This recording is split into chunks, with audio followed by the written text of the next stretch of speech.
আসসালামু আলাইকুম ওয়া রাহমাতুল্লাহ। প্রিয় দর্শক, ইয়া হাইয়ু পরে পানির মাঝে ফু দিলে কি হয়? হ্যাঁ প্রিয় দর্শক, ইয়া হাইয়ু মাত্র 29 বার পরে পানির মাঝে ফু দিয়ে সেই পানিটা পান করলে কি হয় সেটাই আজকে আপনাদের সাথে শেয়ার করব।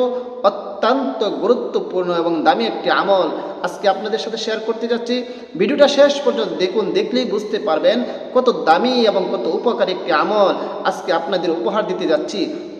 খুবই দামি, খুবই লাভজনক, খুবই কার্যকরী একটি আমল আজকে আপনাদের সাথে শেয়ার করব। প্রিয় দর্শক, সে আমলটি কিভাবে করবেন, কখন করবেন এবং কেন করবেন সম্পূর্ণ আলোচনা আমি এই ভিডিওর মাঝে করব।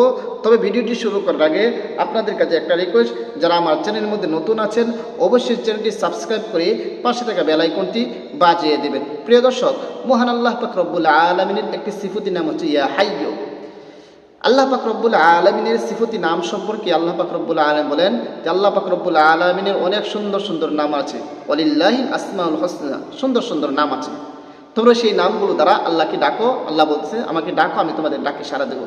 আরেক আয়াতের মধ্যে আল্লাহ পাক রব্বুল আলামিন বলতেছেন উদউনি আস্তাজিব লাকুম, আমার বান্দারা তোমরা আমাকে ডাকো, আমি তোমাদের ডাকে সাড়া দেব। সুতরাং আমরা যদি আল্লাহকে সঠিকভাবে ডাকতে পারি, ডাকার মতো ডাকতে পারি, আল্লাহ পাক রব্বুল আলামিন আমাদের ডাকে সাড়া দেবেন ইনশাআল্লাহ। আল্লাহ পাক রব্বুল আলামিন নিজেই বলেছেন। সুতরাং আমরা যদি সঠিকভাবে সঠিক পদ্ধতিতে আমল করে আল্লাহকে ডাকতে পারি, আল্লাহ পাক রব্বুল আলামিন আমাদের ডাকে সাড়া দিবেন, আমাদের চাওয়া পাওয়া পূরণ করে দিবেন। সুতরাং আল্লাহ পাক আজকে আল্লাহ পাক রব্বুল আলামিনের সেই সিফতি নামগুলোর মাঝে একটি নাম ইয়া হাইয়্যু। ইয়া হাইয়্যু মাত্র 29 বার করবেন। 29 বার পরে পানির মাঝে যদি ফু দেন তাহলে কী লাভ হবে, কী উপকার হবে সেই বিষয়টা আজকে আপনাদের সাথে আলোচনা করব। ধৈর্য সহকারে ভিডিওটা শেষ পর্যন্ত দেখুন। প্রিয় দর্শক, সেই আমলটি করার জন্য সর্বপ্রথম আপনি উযু করে নেবেন, পবিত্র হয়ে নেবেন এবং 1 গ্লাস পানি নেবেন। 1 গ্লাস পানি নেবেন মানে খাবারের উপযুক্ত বা পান করার উপযুক্ত 1 গ্লাস পানি নেবেন। পানি নেওয়ার পরে আপনি উযুক্ত করে নিলেন, পবিত্র হয়ে নিলেন। এরপরে 3 বার ইস্তিগফার পড়বেন। আস্তাগফিরুল্লাহ রাব্বি মিন কুল্লি যামবি ওয়া আতুবু ইলাইহি লা হাওলা ওয়ালা কুওয়াতা ইল্লা বিল্লাহি আলিয়্যিল আযীম। 3 বার ইস্তিগফার পড়ার পরে এরপরে 3 বার যে কোনো দুরূদ শরীফ পারেন পড়বেন। আমি দরুদ ইব্রাহিম পড়তেছি। আল্লাহুম্মা সাল্লি আলা মুহাম্মাদি ওয়া আলা আলি মুহাম্মাদ কামা সাল্লাইতা আলা ইব্রাহিম ওয়া আলা আলি ইব্রাহিম ইন্নাকা হামিদুম মাজিদ। اللهم بارك على محمد وعلى آل محمد كما باركت على إبراهيم وعلى آل إبراهيم إنك حميد مجيد। এরকম ভাবে 3 বার ইস্তিগফার এবং 3 বার দুরূদ শরীফ পড়ার পরে এরপর আপনি পড়বেন ইয়া হাইয়্যু ইয়া হাইয়্যু ইয়া হাইয়্যু ইয়া হাইয়্যু ইয়া হাইয়্যু ইয়া হাইয়্যু ইয়া হাইয়্যু ইয়া হাইয়্যু ইয়া হাইয়্যু। কতবার পড়বেন? 29 বার। 29 বার পরে আপনি পানির মাঝে ওই পানির মাঝে একটি ফু বা দম করে নেবেন। 1 গ্লাস পানি নিয়েছিলেন না?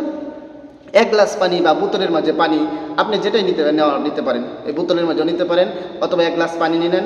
নেওয়ার পরে আপনি সেই বোতলের পানির মাঝে বা 1 গ্লাস পানির মাঝে, বোতলের পানি যদি হয় তাহলে এই মুখটা খুলে এরকমভাবে একটি ফু দিয়ে নেবেন।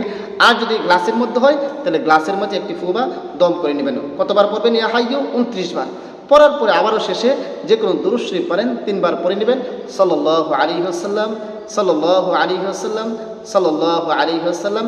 3 বার যখন দুরূদ শরীফ পড়া শেষ হয়ে যাবে এরপরে আবারও সেই পানির মাঝে, বোতলের পানি হোক বা গ্লাসের পানি হোক, আরও 2টি ফু বা দম করে নেবেন। আপনার আমল করা শেষ। প্রিয় দর্শক, এখন আমরা জানবো এই আমলটি কখন করতে হবে। যে কোনো সময় করতে পারবেন, যে কোনো সময় এই আমলটি করতে পারবেন, কোনো সমস্যা নেই। এরপর আমরা জানবো এই আমলটি কেন করেছি। প্রিয় দর্শক, এই আমলটি আপনি যদি ঘরের মাঝে কোনো কঠিন রোগী থাকে, যত কঠিন রোগী থাকুক না কেন, আপনার আত্মীয় স্বজন যে কেউ যদি কঠিন থেকে কঠিন রোগী হয়ে থাকে, আপনি অনেক কিছু করেছেন, তার জন্য অনেক চিকিৎসা করেছেন, এরপরও সেগুলো ভালো হচ্ছে না, তাহলে আপনি ওই এভাবে পরে কি করেন, ওই রুকুকে পান করিয়ে দেন। আপনি এভাবে যদি পরে 29 বার পরে ওই রুকুকে পান করিয়ে দেবেন, আল্লাহ পাক রব্বুল আলামিন ওই রোগকে সুস্থ করে দিবেন। আল্লাহ পাক রব্বুল আলামিন ওই ব্যক্তির রোগকে দূর করে দিবেন। আল্লাহ পাক রব্বুল আলামিন ওই ব্যক্তির মাঝে বরকত দান করে দিবেন। আল্লাহ পাক রব্বুল আলামিন ওই ঘরের মাঝেও বরকত দান করবে, যেই ঘরের মধ্যে এই পানিটা পান করা হবে, এবং তাদের মাঝে ইনশাআল্লাহ বরকত দান করবে যারা এই পানিটা পান করবে। সুতরাং এর দ্বারা বোঝা গেল যে হাইয়ু 29 বার পড়লে অনেক লাভ হবে, যে কোনো রোগের আরোগ্য দান করবে মহান আল্লাহ পাক রব্বুল আলামিন, এবং সেই ঘরের মধ্যে বরকত হবে, যেই ঘরের মধ্যে আমলটি করে পানি পান করা হবে। সুতরাং আমরা বেশি বেশি করে এই আমলটি করব, এবং যারা বিভিন্ন ধরনের সমস্যার মধ্যে পরে, যে কোনো রোগ বেমার হয়, তখন আপনি আমলটি করে তাকে পানি পান করবেন। ইনশাআল্লাহ আল্লাহ পাক রব্বুল আলামিন এই নামের বদলতে ওই ব্যক্তিকে সুস্থ করে দেবেন, ওই ব্যক্তিকে আরোগ্য দান করে দেবেন ইনশাআল্লাহ। প্রিয় দর্শক, ভিডিওটা বেশি করে শেয়ার করে দেবেন, আর সবাইকে অসংখ্য ধন্যবাদ ভিডিওটি দেখার জন্য।